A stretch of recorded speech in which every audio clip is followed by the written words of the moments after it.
Le Sénégal n'est pas épargné par les conséquences douloureuses de l'immigration dite irrégulière. On note ces dernières années une ruée des jeunes Africains vers l'Europe à la recherche d'une vie meilleure. Mais malheureusement, certains d'entre eux périssent en mer ou dorment sous le sable fin du désert du Sahara ou du Sahel, transformés en cimetières. Certains seraient détenus selon des sources concordantes dans des prisons africaines durant leur voyage. Les causes de l'immigration sont multiples. Le manque d'emploi est le point crucial. Au Sénégal, le village de Fass-Boye est l'exemple patent. Ses fils, environ une centaine, la plupart des pêcheurs, sont décédés durant leur voyage inachevé. Depuis la recrudescence de ce fléau, les côtes sénégalaises sont surveillées comme du lait sur le feu. La Marine nationale dit avoir sauvé sains et saufs 1500 migrants irréguliers en mer, de mai à la date du 6 septembre 2023. Une pirogue interceptée à 200 km au large de Saint-Louis le 25 août par la Marine sénégalaise avec 150 migrants irréguliers dont 4 mineurs et 3 filles, note la DIRPA, Direction de l'information et des relations publiques des armées sénégalaises.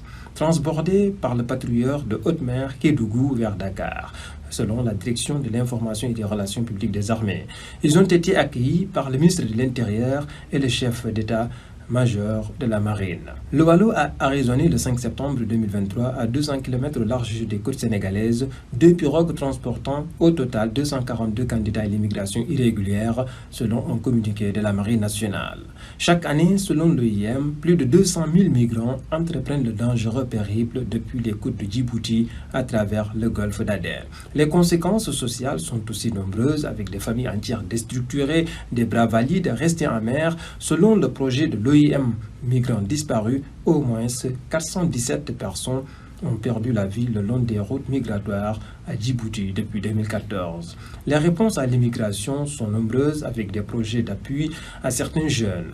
Des revenants ont bénéficié de projets de réinsertion. Ainsi, certains projets comme Tekisagor, Réussir chez soi, mettent l'accent sur la sensibilisation avec des forums, le renforcement des compétences et la certification des bénéficiaires. Selon certains observateurs interrogés, le suivi de ces projets est aussi un point saillant. Les principales causes de l'immigration irrégulière doivent être attaquées pour obtenir les résultats escomptés.